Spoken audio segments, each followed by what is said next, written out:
UPSI 2021 का, जैसा कि आपको सभी को पता है, प्रोसेस आपका चल रहा है। 2016 वैकेंसी आपकी क्लियर हो चुकी है, वो सभी के सभी का जो है आपका पोस्टिंग भी आ चुकी है उनकी, ठीक है। तो उसी नोटिस में इन्होंने एक चीज और डाली है, वो मैं आपसे शेयर करना चाहता हूं। और जैसा कि मैंने आपको एक पहले भी, जो अगर आप टेलीग्राम चैनल पे जुड़े हुए हैं, डिस्क्रिप्शन में लिंक है उसका, अगर वहां पे भी मैंने आपको बहुत पहले ही बता दिया था, जब ये वैकेंसी आई थी, नोटिफिकेशन निकला था कि 2016 में जो स्टाइपेंड मिला था वो असल में सैलरी ही मिलने वाली थी उनको, लेकिन क्योंकि ये वैकेंसी एक डिस्प्यूटेड वैकेंसी थी, इस वजह से उनकी जो सैलरी है वो रोक दी गई थी। नहीं तो अगर कोई डिस्प्यूट नहीं होता तो सैलरी के लिए आदेश जो है वो बहुत पहले ही हो चुका था उसमें, ठीक है। तो आप लोगों के साथ क्या होने वाला है, या जो 2021 में जो लोग सेलेक्ट होने वाले हैं उनके साथ क्या होने वाला है, कितना आपको सैलरी मिलेगी और क्या क्या आपको चीजें बढ़कर मिलेंगी, वो भी आपको मैं इस वीडियो में कंप्लीट तरीके से बता दूंगा, ठीक है। चलिए देखते हैं इसमें। देखिए क्या है कि यूपीएसआई 2016 का मैंने आपको बता दिया क्या सीन था पूरा, ठीक, उसमें क्यों नहीं सैलरी मिली, क्या से था।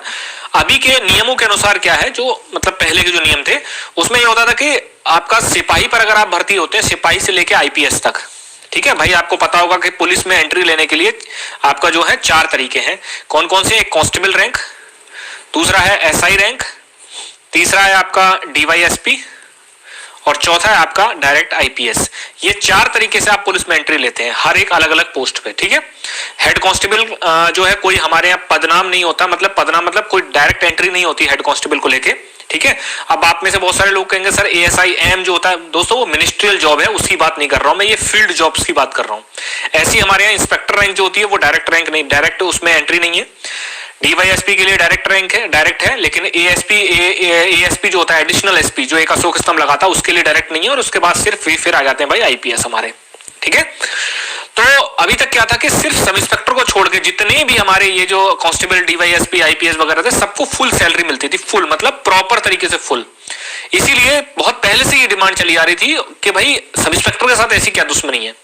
बहुत सारे लोग ये कहते थे कि सब इंस्पेक्टर के साथ दुश्मनी जो है वो कुछ नहीं है, बस सब इंस्पेक्टर के साथ चलना है कि सब इंस्पेक्टर जब तक उसकी पीओपी नहीं होती है, जब तक उसके शपथ नहीं होती है, तब तक वो स्टार नहीं लगाता अपने, ठीक है। उससे पहले वो अगर सिपाही पहले दिन ज्वाइन किया तो उसको पहले दिन से ही सिपाही मान लिया जाता है, लेकिन दरोगा को उसी दिन दरोगा माना जाता है जब उसकी ट्रेनिंग कंप्लीट होकर 12 महीने की और वो पासिंग आउट परेड करके चला जाता है, तब से वो दरोगा, तब से उसकी सैलरी बननी शुरू होती है। लेकिन भाई अब ऐसी डिमांड काफी दिनों से आ रही थी, तो हुआ क्या अब भाई, हुआ ये कि अभी 2016 वालों का जो आपका सुप्रीम कोर्ट ने जो है वो जो हाई कोर्ट की डबल बेंच का जो आदेश था, जिसमें कि हाई कोर्ट ने ये कहा था कि भाई रिजल्ट को दोबारा बनाइए, रिजल्ट में आपने जो है नॉर्मलाइजेशन के प्रोसेस में कुछ गड़बड़ी करी है। लेकिन सुप्रीम कोर्ट ने उसको सेट असाइड कर दिया, बिल्कुल अलग हटा दिया, और उन्होंने कहा नहीं, जो सरकार कर रही थी वो बिल्कुल सही है, ठीक है। तो हुआ क्या है कि अब उन्होंने जब भी ये जो एक आपका जो है पीएचक्यू की तरफ से उसी दिन एक लेटर आया, लेटर में क्या लिखा हुआ है वो मैं आपको बता देता हूं। इसमें लिखा हुआ है कि भाई उपरोक्त सभी वर्णन करते हुए निर्देशों के अनुसार जो प्रशिक्षण गृह जनपद हेतु रवाना किए गए 1958 जो आपके प्रशिक्षु थे, जिसमें कि 1704 पुरुष थे और 254 महिलाएं थी।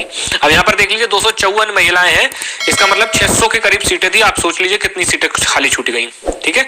अभी भी 3307 की जो वैकेंसी है जो 2016 में आई थी, उसमें से अब आप लगा लीजिए कि 1958 ही है, ठीक है। तो आप ये लगा सकते हैं कि लगभग कितनी आपकी वैकेंसी इसमें जो है वो अभी भी खाली छूटी है। इसीलिए मैं आपसे कहता हूं कि गवर्नमेंट को कोई मतलब नहीं है कि आपकी कितनी भी सीटें खाली हो जाए, कुछ भी हो जाए, ठीक। लगभग आप लगा लीजिए कि 1350 वैकेंसी अभी भी इसमें खाली है, 1350 वैकेंसी, ठीक है, अभी खाली है इसमें। इन्होंने कहा है कि भाई आगे नागरिक पुलिस के 7वें वेतन आयोग के अनुसार 4200 पेमेंट के अनुसार जो 35,400 रुपए है, ये आपकी नियुक्ति प्रदान करते हुए आपको जो है व्यवहारिक परीक्षण हेतु दिया जाए। मतलब अब से क्या होगा, अब जब भी आप ट्रेनिंग में जाएंगे तो ट्रेनिंग में फर्स्ट महीने जब आप हो जाएगा उसको, तो 35,400 रुपए आपके अकाउंट में आ जाएंगे। अब इसमें क्या है कि आप कहेंगे सर दरोगा की सैलरी तो 48,000 के करीब होती है, 35,400 क्यों? क्योंकि ये बेसिक पे है आपकी। ट्रेनिंग में आपको बेसिक पे मिलेगी, महंगाई भत्ता और ये सब चीजें नहीं मिलेंगी उसमें। जब आप फील्ड में चले जाएंगे तब आपकी सैलरी वहां पर इंक्रीज होकर आएगी, एचआरए वगैरह सब कुछ लग के आएगा। लेकिन शुरुआत में आपकी 35 से लेकर 38,000 रुपए तक ही सैलरी आपकी बनेगी, ठीक है। तो ये अच्छी बात है भाई, शुरू से ही भाई पता चले कि हाँ दरोगा बन गया, दरोगा बन गया लड़का, भाई दरोगा बन गया, और जो है जेब उसकी अभी भी जो है खाली है, अकाउंट में अभी भी उसके 300 रुपए पड़े हुए हैं, क्योंकि भाई 1 साल तक तो उसको जो है स्टाइपेंड पे काम चलाना होता है, और स्टाइपेंड मिलता है 3500 रुपए, अब 3500 रुपए में मैस का चार्ज, मैस का भी नहीं निकलता, फिर आपका बूट पॉलिश का अलग रहता है, प्रेस का अलग रहता है, 36 तरीके के वहां पे खर्चे रहते हैं। तो 3500 रुपए में क्या होता है, वो भी 2-2 3-3 महीने के गैप पे मिलते हैं। अब आप लगा लीजिए क्या हालत है, ठीक।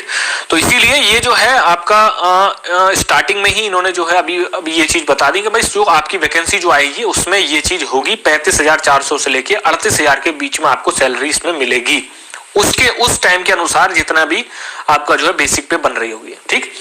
ये चीजें बतानी थी मेरे को। और बाकी भाई चुनाव की घोषणा हो चुकी है, अब देखिए रिजल्ट का क्या करते हैं, ठीक है। अगर आएगा तो एक आध हफ्ते में आ जाएगा, नहीं तो दोस्तों फिर तो सारी चीजें आफ्टर इलेक्शन ही हो जाती हैं। लेखपाल वगैरह भी आफ्टर इलेक्शन ही होगा आपका।